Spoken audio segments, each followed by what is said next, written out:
자, 계속해서 이제 검토 드릴 주제, 상권에 관한 이론이 되겠습니다. 일단 문제 거의 대부분은 소멸력 법칙하고요. 그 다음에 허페 상권 분석 모형, 이 두 개를 가지고 거의 계산 문제 구성이 되다가 올해 29회 시험에 와서 레일웨이 소멸력 법칙의 정의를 가지고 시험 문제가 구성이 돼서 오히려 학생들이 많이 당황했던 그런 문제입니다. 그래서 먼저 크리스탈라이즈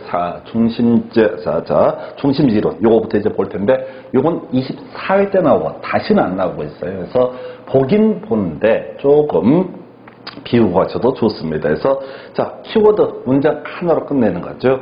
하나의 중심지가 성립 유지가 되기 위해서는 재화의 도달 범위 안에 최소 요구치가 있어야 된다. 이 명제 하나만 그냥 외우시면 되는 겁니다. 그래서 하나의 중심지가 성립되기 위해서 재화의 도달 범위 안에 최소 요구치가 있어야 한다. 하나의 중심지가 유지되기 위해서, 성립되는 것이 유지되기 위해서 재화의 도달 범위 안에 최소 요구치가 있어야 한다. 이 명제 하나, 거기서 파생되는 게 용어 3개 나오죠. 그래서 중심지, 재화의 도달 범위, 그리고 최소 요구치. 물론 하나 더 키워드가 있는데 일단 공부하실 때는 3개만 정확히 안다라고 보시면 쉽습니다. 그래서 먼저 중심지라고 하는 거, 배우지에 각종 재화 서비스를 공급하는 중심지역을 가리켜서 중심지라고 부릅니다. 뭐 정의할 것도 말 것도 없죠. 그래서 하나의 중심지가 있으면 그걸 둘러싸고 있는 배우지가 있다는 얘기죠. 거기에다가 재화 서비스를 공급하는 지역이다. 이게 중심지. 그럼 이제 우리가 실질적으로 공부가 될 것은, 외워야 될 것은 재화의 도달 범위라고 하는 개념이 되겠습니다. 그래서 중심지에서 공급하는 재화나 서비스를 공급받기 위해서 사람들이 통행할 수 있는 최대한의 거리라고 하는 거. 이게 바로 말이야 뭐가 된다? 재화의 도달 범위. 그럼 이렇게 하는 거죠. 하나의 중심지가 있습니다. 쭉 연결된 여러 가지 지역이 있겠죠. 사람들이 나다닐 수 있는 거리. 이걸 달리 표현하면 이 서비스가, 재화가 도달할 수 있는 거리라는 개념에서 물건 또는 서비스를 중심으로 보면 도달거리라는 개념이 될 것이고, 사람을 중심으로 보게 되면 나다닐 수 있는 거리가 바로 재화의 도달 거리라는 개념이 되겠습니다. 그리고 세 번째, 최소 요구치, 인구수 되겠습니다. 그래서 중심지의 기능을 유지하기 위해서 필요한 최소한의 인구수를 가리켜서 뭐라고 한다? 바로 최소 요구치라는 용어를 쓰게 됩니다. 그래서 내용 자체가 없어요. 중심지가 성립하기 위해서는 재화의 도달 범위 안에 최소한의 인구수, 최소 요구치가 존재해야 됩니다. 중심지가 유지되기 위해서는 재화의 도달 범위 안에 최소 요구치가 어떻다? 존재해야 된다. 해서 이 명제 하나만 줄줄줄 외우시는 거고, 그래서 용어의 정의로서 재화의 도달 범위하고요. 그 다음에 최소 요구치라는 용어의 정의 체크해 주시면 됩니다. 그래서 이 정도가 바로 상권에 관한 이론, 이렇게 하나 확인해 봤고요. 그러면 또 하나가 레일웨이 소매인력 법칙 해서 각 중심지의 고객 유인력이라고 하는 것이 있게 되는데, 이 고객 유인력은 거리 제곱분의 인구수, 그걸로 끝납니다. 허페 상권 분석 모형, 그냥 단순하게 공식, 원래 공식 따로 있는데 외울 필요 없이 거리 제곱분의 인구수, 그래서 상점 규모라는 용어를 쓰게 될 텐데, 이건 이렇게 가는 거야.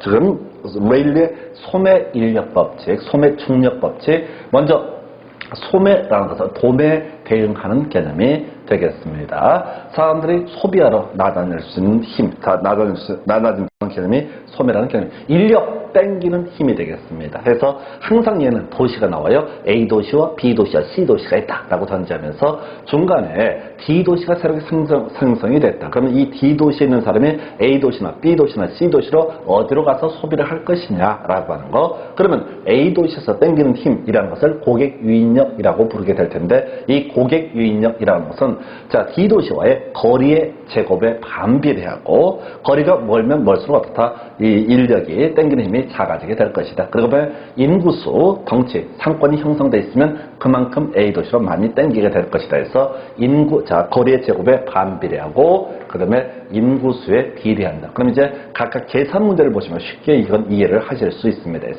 그래서 원래 교재 기본서 나중에 보시게 되면 공식 하나 써놓긴 했어요. 근데 실질적으로 문제 풀어갈 때는 거리의 제곱분의 인구수, 이게 고객 유인력이다라고 하는 거. 나중에 허프의 상권 분석 모형도요. 거래 제곱분의 상점 규모 이렇게 기계적으로 계산 문제 형태로 출제가 됩니다. 그리고 얘는 특별한 사정이 없어 무조건 둘 중에 한 문제가 구성이 되는데 29의 문제에서만 특이하게 거래 제곱에 비례하고 인구수에 반비례한다. 순서를 바꿔서 틀리게 나왔던 바가 있습니다. 그래서 자 문제 가지고 한번 확인을 해보도록 할까요? 자 이렇게 되어 있습니다. 먼저 검토하게 될 게 레일리의 소멸력 법칙을 활용한 계산 문제요. A도시, B도시, C도시 사이에 신도시 D가 만들어지게 된다. 이때 신도시 D로부터 A도시까지는 5km, B도시까지는 10km, 그 다음에 C도시까지 1km가 떨어져 있는 상태이고 신도시 A 도시의 인구 규모는 5만 명, B 도시의 인구 규모 10만 명, C 도시의 인구 규모 3,000명이라고 주어져 있습니다. 이때 레일리의 소멸 인력 법칙을 활용을 해서 D 도시에서 A 도시, B 도시, C 도시로 갈 확률을 구하시오라고 되어 있어요. 그래서 이 문제는요, 얼핏 이게 이제 학교론 공부가 좀 덜 되어 있는 분들은 고객 유인력만 뒤지게 구하고 나서 멈추게 됩니다. 그래서 지금 여기서는 뭘 구하라고 되어 있냐면 갈 확률, 도달, 각각의 도시로 도달할 확률을 구하시오라고 이렇게 되어 있습니다. 자, 그러면 이렇게 가게 되는 거죠. 자, 먼저 고객 유인력을 먼저 구해봐야 됩니다. A 도시의 고객 유인력. 자, 거리가 얼마였죠? 5km, 5의 제곱분의 얼마? 자, 인구수는 5만 명이라고 되어 있습니다. 그래서 5만 나누기 25를 하게 되면 그때 나오는 값은 2,000이라는 값이 나오게 됩니다. B 도시의 고객 유인력, 거리의 제곱 얼마? 10km죠. 10의 제곱분의 자, 인구수는 얼마? 10만 명 이렇게. 계산하면 1,000이라는 값이 B 도시의 고객 유인력, C 도시의 고객 유인력이라고 하는 거. 거리의 제곱, 거리는 1km가 되겠고요. 그 다음에 인구수는 얼마? 3,000 이렇게 되어 있습니다. 그래서 1의 제곱분의 3,000. 그러면 C 도시의 고객 유인력은 얼마? 3,000. 그러니까 자 바로 암산처럼 뽑아낼 수 있는 문제는 사실 이거밖에 없어요. 고객 유인력만 우리가 구해낼 수 있습니다. 근데 갑자기 고객 유인력을 구하시오가 아니라 뭘 구하시오? A 도시, B 도시, C 도시로 갈 확률을 구하시오라고 이렇게 문제를 구성한다고요. 그럼 이때 어떻게 계산을 하는 거냐면 전체 고객 유인력을 다 더해서 분모를 삼습니다. 2,000 더하기 1,000 더하기 3,000. 그 중에 A 도시로 갈 확률은 얼마? 바로 2,000에서 결과적으로 자 B 도시에서 A 도시로 들어가게 될 확률은 2,000 더하기 1,000 더하기 3,000분의 2,000 이렇게 가는 거야. 그럼 계산은 얼마죠? 6,000분의 2,000에서 3분의 1이 어떻다? 바로 A 도시로 간다라고 해서 아까 D 도시 인구 규모가 얼마입니까? D 도시가 지금 새롭게 신도시 D가 6만 명이 만들어집니다. 그래서 이 중에서 자 6분의 2, 2만 명, 3분의 1이 2만 명이 A 도시로 가게 될 것이다. 자 B 도시로 갈 확률 다시 똑같이 앞에서 구했던 고객 유인력을 다 더합니다. 6,000이 되겠지요. 그리고 B 도시의 고객 유인력은 1,000이었으니까 6분의 1. 그럼 B 도시로 갈 확률은 얼마? 10,000명 이렇게 갑니다. 세 번째 이슈가 되게 될 것이 자 이렇게 가는 거죠.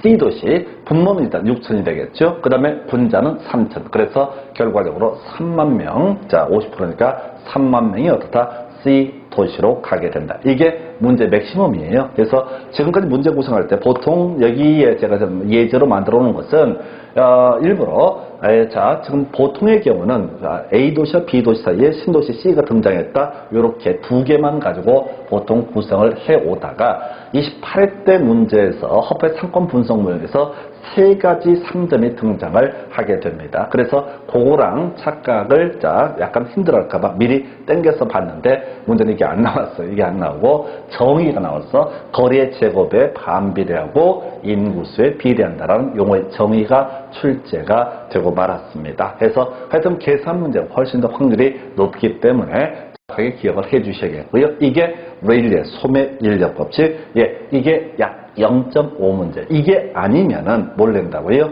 허프의 상권 분석 모형이 출제가 되게 됩니다. 그래서 허프의 상권 분석 모형은 사실은 뭐를 전제로 이 레일리의 소멸력 법칙이 도시와 도시 간의 관계를 따진 것인데 비해서 허프의 상권 분석 모형은 하나의 도시에 여러 개의 상점들이 있다라고 했을 때 이 소비자가 그 각각의 상점에 갈 확률을 계산해내기 위해서 만들어진 것이 바로 허프의 상권 분석 모형이라는 개념이 되겠습니다. 그래서 허페 상권 분석 모형도 그냥 공식할 때 그냥 뭘 해서 거리의 지역분의 예자, 상점 규모 이렇게 바로 들어가시면 문제를 다 풀게 해줍니다. 그래서 이때 중간에 보시게 되면 뭐가 있냐면은 저런 게 있어요. 공간 마찰 개수 2라고 하는 값이 나오는데 이 공간 마찰 개수 2라고 하는 것은 뭘 생각하는 거냐면 거리의 제곱을 해라 이런 취지가 되겠습니다. 그래서 지금까지 뭐 이제 일반 학원가의 모의고사 이런 데는 공간 마찰 개수 3이 나오는 경우도 있고 이런 극단적인 문제를 막 만들어서 하는데 실제 15년간 시험에서는 어떻다고요?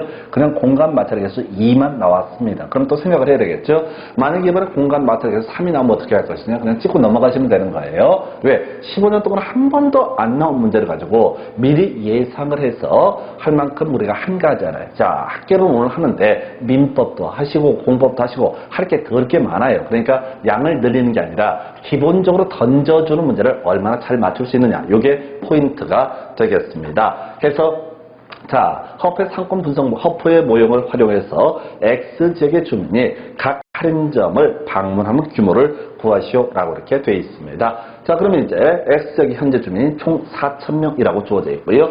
X지역의 주민은 모두 구매자이고 A, B, C 할인점 이 셋 중에 어느 하나에서만 구매한다고 가정을 하게 됩니다. 자, 그래서 자 할인점 A 보니까요. 먼저 그러니까 우리가 이거 각각의 확률 어디로 갈 확률을 구하는 게 아니라 A 할인점의 고객 유인력을 먼저 구하고 B 할인점의 고객 유인력을 먼저 또 구하고 C 할인점의 고객 유인력을 각각 구해가는 방식 이게 먼저 필요합니다. 그래서 먼저 A 할인점의 고객 유인력 거리는 얼마가 됩니까? 5. 이걸 거리를 줄 때 가끔씩은 시간 거리 이렇게 주는 경우도 있어요. 1분, 5분, 10분 이런 식으로 그냥 기계적으로 그냥 대입하시면 됩니다.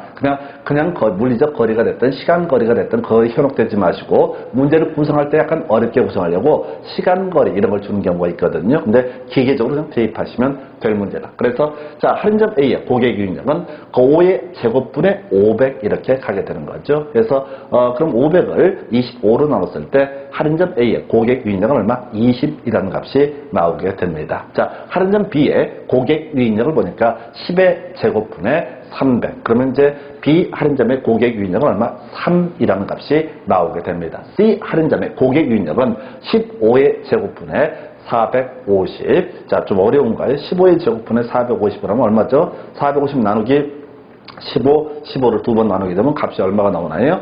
2인가요? 다시 한번 기억해 볼까요? 3으로. 다시. 한번 그래 갑시다. 이거 본 자료 나와 있겠죠. 그래서 지금 A 할인점의 고객 유인력 20이었었고요. B 할인점의 고객 유인력 3이었었고요. C 할인점의 고객 유인력은 450을 15의 제곱으로 나누게 되면 2라는 값이 나오게 됩니다. 자, 여기까지 하셨어요. 예, 그러면 이제 할인점 A로 갈 방문 확률이라고 하는 것을 검토하게 되면 어떻게 되는 거예요? 자, 20 더하기 3 더하기 2분의 24입니다. 그래서 25분의 20이라고 하는 것, 즉 5분의 4라는 값이 나오겠죠. 자, B 할인점의 방문 확률이라고 하는 거 20 더하기 3 더하기 25분의 그 다음에 나오게 될 게 뭐라고요? 3이라는 값이 나오겠죠. C 할인점으로 방문할 확률이라고 하는 거 25분의 2라는 값이 나옵니다. 근데 전체 X의 주민은 총 얼마? 4,000명 되겠습니다. 그래서 4,000명에 5분의 4 하게 되면은 얘가 얼마가 되나요? 바로 3,200명이 바로 A 할인점으로 가게 될 것이다. 자, 그러면 25분의 3 됐었죠. 그래서 4,000명 중에 25분의 3이라는 것은 480명이 B 할인점으로 방문하게 될 것이다. 그리고 세 번째 C 할인점 25분의 2니까 이때는 320명이 C 할인점에 방문하게 될 것이다. 해서 이게 28째 문제는 좀 어렵게 구성을 해서 자 매출액을 구하시오 이렇게 나왔었어요. 그래서 1인당 30만 원씩 매출이 발생하는 이런 식으로 해서 약간 어렵게 구성이 됐던 적은 있는데 일단은 가장 기본적인 요소 지금 우리가 숙지하고 가야 될 것은 방문 확률을 구하라. 그러면 방문 확률은 절대로 구할 수가 없고 먼저 뭘 구해라? 고객 유인력을 구해야 한다. 이렇게 정리를 합니다. 그래서 자, 이 얘기가 지금 이제 허브의 상권 분석 모형이 됐든 레일의 소매인력이 됐든 거의 둘 중에 한 문제는 100% 출제가 되는 주제가 되겠습니다. 그리고 자, 아까 크리스탈의 중심지 이론이라고 하는 거 출제 빈도가 좀 떨어지는 그런 이슈 중에 하나지요. 그래서 일단 요거 보고 한 번만 정리하고 마치도록 하겠습니다. 그래서 중심지 이론, 중심지라고 하는 거 이렇게 정의를 하게 됩니다. 중심지라고 하는 것은 성립되고 유지되기 위해서 어디에 바로 재화의 도달 범위안에 최소 요구치가 존재해야 된다라고 해서 중심지에서 제공하는 서비스 재화가 각 도달할 수 있는 최대 거리 또는 외곽 지역에서 이 중심지의 재화 서비스를 공급받기 위해서 나다닐 수 있는 거리를 가리켜서 재화의 도달 범위라는 용어를 쓰게 됩니다. 그리고 나서 최소 요구치는 최소한의 인구수라는 개념, 소비 규모를 얘기하게 되겠죠. 그래서 중심지의 성립을 위해서는 재화의 도달 범위 안에 최소 요구치가 있을 것, 중심지가 유지되기 위해서 재화의 도달 범위 안에 최소 요구치가 존재할 것, 이렇게 정의를 하나 해볼 수 있겠고요. 그리고 나서 레일리의 소멸의 법칙이라고 하는 것, 거리의 제곱분의 인구수라고 해서 이걸 문장으로 표현하면 거리의 제곱에 반비례하고 고객 유인력이라고 하는 것은 거리 제곱에 반비례하고 그 다음에 인구수에 비례하게 된다. 이렇게 문장으로 출제가 됐던 적도 있었고 그 다음에 이제 이걸 확장시켜서 하나의 도시에서 각 할인점 어디를 방문할 것인가, 상권 어디로 갈 것인가, 이게 이제 거리 제곱분의 상점 규모라는 식으로 얘기를 합니다. 그리고 항상 문제를 줄 때는 마찰 개수 2를 던져주게 된다. 이게 기본 구조로 볼 수가 있겠습니다. 이 정도가 상권에 관한 이론이고요. 계산 문제 형태, 바로 결론 훈련하셔야 돼 해서 바로 먼저 구해낼 때 고객 유인력을 다 각각 구하게 된다. 그리고 그 고객 유인력을 다 더해서 분모로 삼고요. 각각의 고객 유인력을 분자로 넣는 방식, 이게 바로 레일의 소멸인력 법칙에 따른 각각의 도시로 방문할 확률이라고 하는 거, 이렇게 가게 됩니다. 그래서 그냥 계산 문제 형태로 아주 정형화된 문제 유형이 되겠습니다. 허브의 상권 분석 모형이라고 하는 것도 본질적으로는 항상 공간 마찰 개수 2를 주기 때문에 구조적으로 뭐라고요? 아주 단순하게 접근하면 좋습니다. 그래서 거리 제곱분의 상점 규모라고 하는 거에서 요거는 내용 자체는 간단한데 실제 문제를 풀어가실 때는 계산이 좀 들어가기 때문에 좀 부담스러울 수가 있는데, 다만 우리 계산 문제 중에서 거의 버릴 게 없는 문제 중에 하나가 바로 레일의 소멸력 법칙 그리고 허페의 상권 분석 모형이다. 이 정도로만 정리를 하겠습니다. 오늘 이렇게 해서 시장론까지 가지고 다음 시간에 개발 관리론 이어서 보도록 하겠습니다. 수고했습니다.